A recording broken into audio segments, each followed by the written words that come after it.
가기사는 증시 각도기. 네, 안녕하세요. 젊은 투자 증시 나침판 안지원입니다. 안녕하십니까. 쉬운 투자 증시 각도기 곽상준입니다. 오늘도 외국인들 들어왔습니다. 11월 달 들어와서 지금 이틀 이후부터 단 하루도 빼놓지 않고 매일같이 외국인들이 러쉬로 마치 옛날 서부 개척하듯이 한국을 개척하러 매일같이 들어오고 있습니다. 네, 오전에는 뭐 파나 싶더니 오후에는 또 다시 상승으로 매수로 끝나고요. 뭐 어제도 그랬던 것 같아요. 처음에는 좀 파는 척하다가 나중에는 사면서 끝나고 계속 이러는데 오늘도 마찬가지로 샀습니다. 오늘은 개인이랑 외국인이 샀는데요. 개인은 코스피에서 2천억, 코스닥에서는 750억 정도 샀고요. 외국인은 코스피에서 1,000억, 코스닥에서 100억 샀습니다.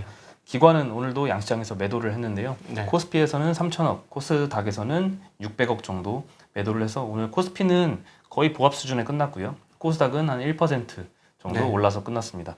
네, 그런데 오늘 특징적인 것은 환율은 굉장히 대단히 큰 변동성이 지금 또 나타났어요. 브레이크를 아주 제대로 밟은 건가 할 정도로 큰 폭의 변동인데요. 달러 위안은 6.57까지 지금 올라가면서 0.2% 올라갔으니까 뭐 그냥 올랐구나 이랬는데 지금 원화가 1113원이에요. 그렇죠.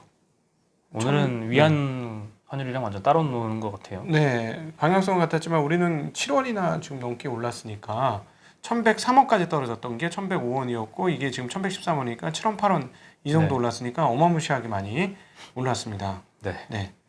오늘 좀 올랐던 업종 중에 엄청 대단하게 오르지는 않았는데요. 전기차 업종이 조금 상승을 보였거든요. 전반적으로 좋았죠? 네, 오늘 삼성 SDI하고 에코프로비엠하고 양극재 합작 공장을 건설을 한다고 기사가 났는데요. 1,800억 원 정도 투자를 할 예정이고요. 내년 12월 완공이라고 합니다. 그러면 전기차 35만 대 탑재를 할 하이니켈 양극재를 연간 3만 1,000톤 규모로 생산할 계획이라고 합니다.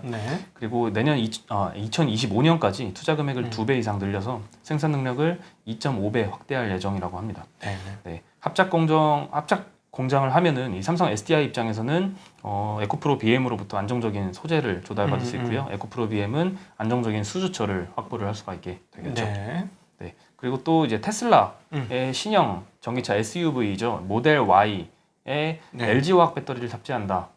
라는 소식입니다. 지금 미국에서 제일 많이 팔리고 있는 모델이고요. 네, 모델 Y는 이제 내년 1분기에 상하이 기가팩토리 공장에서 이제 생산을 하게 될 텐데요. 21700 원통형 배터리가 탑재될 예정입니다. LG화학 배터리를 탑재하는 건 모델 3에 이어서 두 번째이고요. 이번에는 CATL은 제외가 됐습니다. 최근에 LG화학이 이제 난징 공장에 이제 5,700억 추가 투자를 했었잖아요. 그리고 현재까지 난징 공장 누적 투자액이 한 2조 원 가까이 되는데요. 역시 최근에 이런 증설 이슈를 보면은 항상 뭔가 수주처를 확보해놓고 이렇게 뭐 증설 투자를 하는 것 항상 그렇죠. 것 같아요. 저거 안 해놓고 투자했다 코피 터지죠. 중소기업들은 그렇게 해서 완제품 업체들 미안해 잘못하게 됐어 이러면 거덜나는 경우도 있습니다, 진짜로.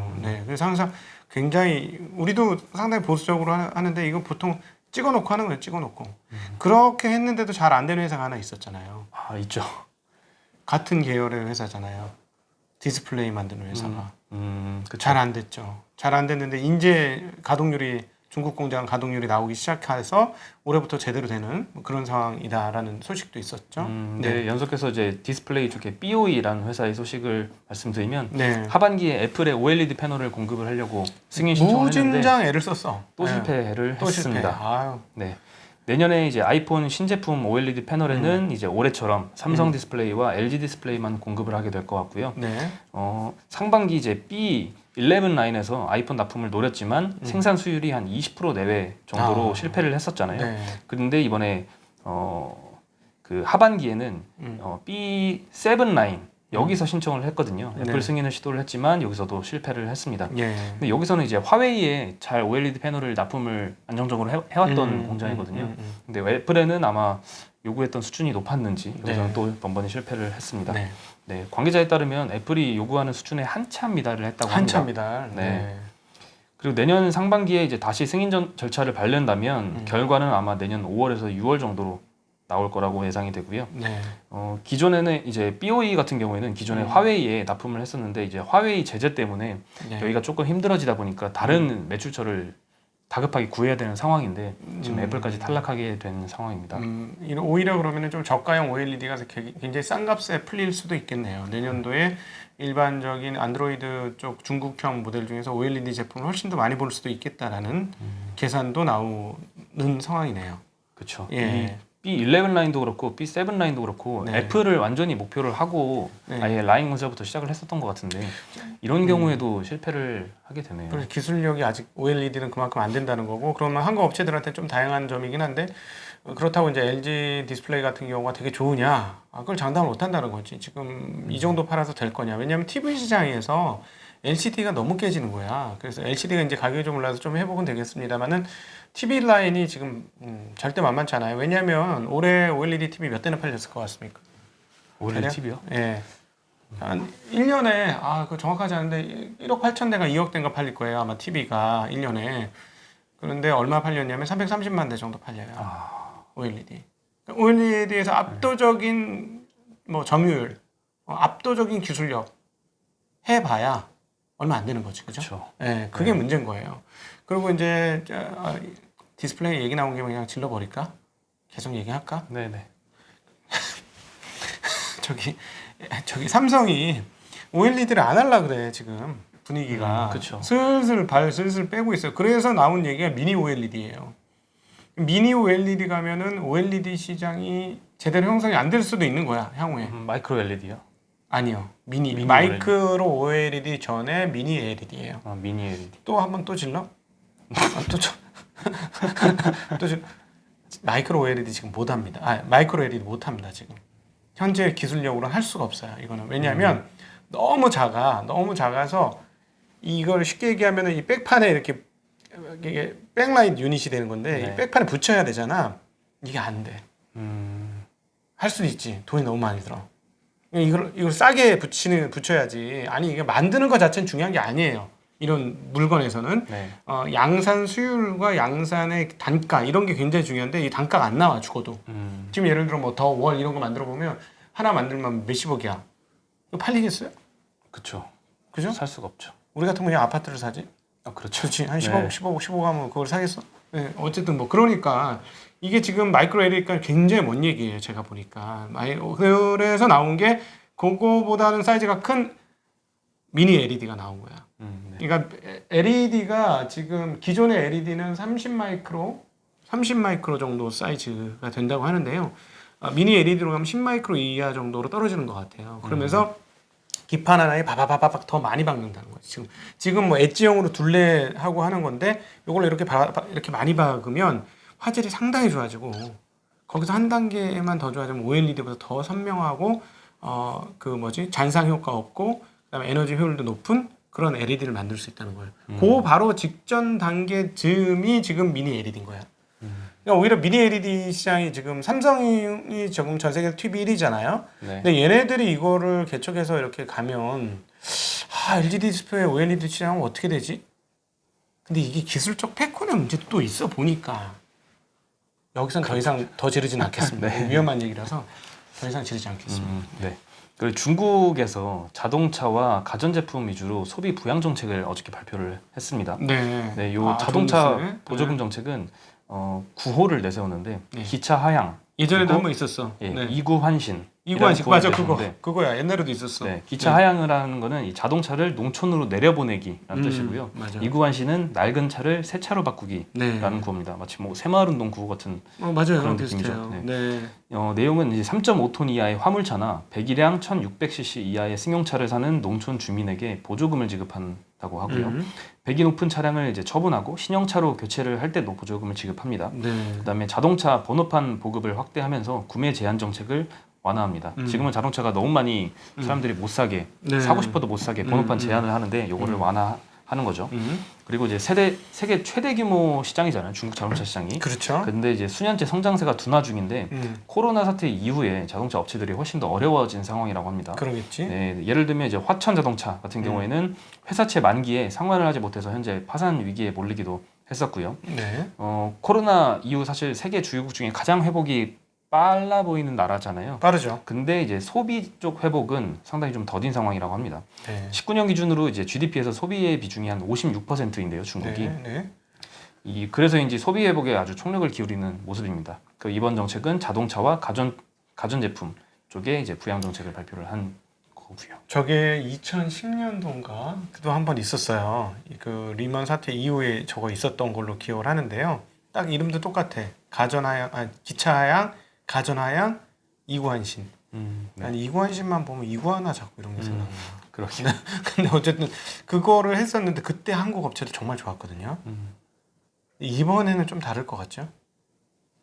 근데 그때도 그래서 차화정 장세라는 게 네. 이거하고 맞물렸었던 걸로 제가 기억을 하는데 엄청났었어요. 그러니까 왜 갑자기 화학이냐? 왜냐면 중간재를 해줬으니까. 그러니까 한국도 지금도 오늘 뭐 이렇게 보니까 PA라는 게 있더라고. 뭐 무스프탈라 어쩌고 저쩌고. 이름도 외우기 힘든데 그런 거가 막 일주일 만에 막 가격이 거의 배 가까이 뛰고 막 그래요. 네, 스프레드도 엄청 올라오고. 예. 그래서 지금 화학업체 정도들 중에 일부 여기와 관련된 뭐 무슨 수지를 만든다거나 이런 애들은 좋아질 수가 있겠죠, 그죠? 네. 그런 거는 기대를 한번 해볼 만은 할 것 같은데 자동차 업체나 예전처럼 자동차 업체나 가전업체 자체가 좋아진지는 잘 모르겠어. 지금 중국 네. 쪽에서 워낙 생산을 잘 하고 그러니까 있어가지고 많이 하고 있어서 그거는 장담을 못 하겠네. 네. 그다음에 이제 아마존이 국내 이커머스 시장에 진출한다는 내용인데요. SK텔레콤하고 전략적 제휴를 맺었다고 합니다. 네, 아마존이 이제 국내에 진출하면 택배 수요가 더 많아진다라는 예상에 오늘 또 택배 주식, 택배라고 하기보다 또 이제 제지 업체죠. 박스. 예, 테린 포장이 한 11% 정도 올랐습니다. 네. 그리고 SK텔레콤의 아니 웃겨. 아니 왜냐면 SK텔레콤하고 제휴했는데 SK텔레콤 안 오르고 박스에서만 올라. SK텔레콤은 뭐를 해도 안 오르네. SK텔레콤의 이제 고객 데이터가 많잖아요. 네. 한 2천만 명 가까이, 아니 3천만 명 가까이인가요? 이렇게 고객 데이터가 많은데 이 데이터를 이용해서 타겟 마케팅을 하는 자회사가 있어요. 인크로스라고 회사가 있는데 TDL이라는 이제 사이트에서 판매를 하거든요. 이 타겟 마케팅하는 서비스 운영하는 이 인크로스가 오늘 장중에는 많이 오르던데 한 10% 가까이 올랐던데 결국에는 2% 정도의 상승 마감을 했습니다. 그러니까 SK텔레콤 뭐를 쏟아부어도 안 돼. 이거 한국에서 제일 안정적인 회사인 거 아시죠? 그렇죠. 배당률하고 따져보면 삼성전자보다 훨씬 안정적으로 꾸준한 회사입니다. 주가만 안 낼 뿐이에요. 네. 그치? 그렇죠. 안타깝다 진짜. 그리고 진짜 좋은 회사인데. 이 고객 예탁금이라는 단어를 굉장히 오랜만에 쓰는 것 같은데요. 다시 그 최대치를 향해서 달려가고 있습니다. 아직 넘지는 못했지만 거의 나왔습니다. 지금 고객 예탁금이 63조 1천억 정도인데요. 지난번 고점이 9월 4일에 63조 2,580억이었습니다. 지금 한 1,500억 정도 차이밖에 안 나는 상태고요. 9월 중순에 우리 장 좋았죠? 네, 근데 9월 달에 이제 조정이 한번 있었죠. 9월 후반으로 가면서 15일 이후로 그리고 10월에도 한번 조정이 있었죠. 네. 그리고 최근의 증가세는 이제 기존에 예탁 잔고가 막 늘어날 때는 그때 IPO 대여들이 막 있었잖아요. 근데 이번에는 사실 IPO 대여가 없는 상황에서 이렇게 올라온 거라서 좀 진짜 주식 대기 수요가 아닌가 이런 생각도 드는데요. 아마 코스피 지수가 연중 최고치를 계속 넘으면서 자금이 좀 최근에 급하게 올라온 것 같습니다. 이번 주에. 그리고 이제 뭐 갈 데가 없어요. 돈이 확실히. 제 주변의 부동산 고수들이 잘 열심히 안 해. 요즘에 옛날처럼. 돈이 갈 데가 없어 지금. 더 많이 왔으면 좋겠습니다. 그러니까 지금 엊그저께 우리 얘기했지만 신용잔고는 더 이상 쓸 데가 없을 정도로 또 신용잔고도 거의 최고 아닙니까? 네, 신용잔고도 이제 17조가 넘어서 17조 2,400억 정도입니다. 그러니까는 예탁금 대비 신용잔고 비율로 따지면은 옛날처럼 압도적으로 신용잔고 비중이 위험하다라고 얘기하기 어려워진 그 정도까지는 상황이죠? 아니고요. 9월 대비 아직 신용잔고는 조금 더 낮은 편이에요. 자 그러면 신용잔고가 다시 피크를 찍으면은 그때는 또 한번 그건 악재로 시장에 반영될 수 있다는 거 감안하시고 지금 예탁금이 올랐다는 건 수급이 좋아진 거니까 요게 땡겨서 주가가 더 올라서 신용잔고도 같이 올라오면 그때는 또 한번 잠깐 숨고르기를 할 수 있는 장이 올 수도 있다. 이런 시나리오는 하나 가지고 계시면 좋겠네요. 그리고 이제 파이낸셜 타임즈에서 보도가 나왔는데요. 코로나 여파 때문에 전 세계에 부채 쓰나미가 몰려온다라는 소식입니다. 국제금융연구소라는 데에 따르면은 올해 9개월간 전 세계 부채가 15조 달러가 증가를 해서 총 채무가 277조 달러를 넘어설 것으로 예측을 하고 있고요. 전 세계 GDP 대비 부채가 지난해에는 320%였는데요. 올해는 365%로 굉장히 빠르게 급증을 빚을 많이 하는 땡겼다는 겁니다. 얘기죠. 네, 네. 1년 만이 이렇게 많이 늘 수가 있나 네. 보네요. 네, 신흥국 같은 경우에는 9월 말까지 26%포인트 증가를 해서 GDP 대비 250%거든요. 네. 선진국은 50%포인트 이상 증가를 했고요. 네. GDP 대비 432%. 아, 선진국의 부채가 이렇게 많습니다. 신용이 좋으니까 더 땡기는 거야, 막. 네, 근데 이 중에 미국이 선진국 부채의 절반을 차지한다고 합니다. 돈을 그래- 엄청나게 풀었잖아요. 그러니까 달러가 약세가 되고 원화가 강세가 되는 거지. 네, 오늘 왜 이렇게 원화가 강세가 됐을까? 그러게요. 네, 한번 알아보고 내일. 아, 근데 내일 안 계시잖아요. 아, 예, 조금 이따 말씀드리려고 했는데 제가 금요일, 그다음에 월요일 이틀 동안 휴가를 정말 오랜만에 썼습니다. 네. 하긴 정말 이거 방송하고부터 한 네. 번도 빠짐없이 달려오셨죠. 첫 휴가죠. 네. 네. 그리고 사실 휴가라고 해도 오후에 달려오시고 막 그랬어요. 그죠? 아, 그쵸. 네. 네. 이번 어디 좋은 데 가시나 봐요. 아, 좋은 데는 아니고요. 뭐 사실 해외여행을 가고 싶었는데 부모님 결혼 30주년 결혼 기념일이라서 식사 한번 하는 거야? 식사하고 좀 어디 구경 좀 이렇게 하려고 아, 하는데. 네. 그러면 식사비는 부모님이 내시나? 아, 전부 다 제가 이제 부담을. 정말? 자동차 앉으면 어떡하려고? 그럼 다시 사야지. 전기차로 한번 알아봐야죠. 아니 그게 아니고 돈 아껴야 되는데 어떻게 해 그거. 그 정도는 30주년 기념인데 그 정도는 해야죠. 또 아들이 돼서. 네. 야, 훌륭한 아들입니다. 박수 한번 쳐주세요. 와, 진짜 훌륭한 아들이다, 진짜. 뭘 좋아해? 탕수육 좋아하는데 탕수육 쿠폰이라도 하나 던져주고 싶네, 나가. 예. 왜 탕수육은 쿠폰이 없냐, 진짜? 그러게요. 그쵸? 예. 탕수육 저기는 없어. 그럼 뭐지? 체인점들은 없어. 우리 어렸을 때는 있었는데, 막 오징어 탕수육 이런 거. 그런가요? 네, 그런 게 없어졌어. 네. 자, 제가 그러면 찾아서 휴가 가시니까 선물을 드리겠습니다. 네. 네, 우리 증시각도기 TV에서 준비한 선물. 네. 너무 감사합니다. 오늘까지 안 오면 어떡할까 했는데 비싸고 좋은 역시 책이에요. 책입니다. 비싸고 좋은 책. 역시 책입니다. 너무 좋습니다. 570페이지. 재밌을 것 같은데요? 여기 또 있습니다. 여기 또 이거는 이제 우리 시청자분이 보내주신 책이에요. 네. 포장이 돼 있어서. 네.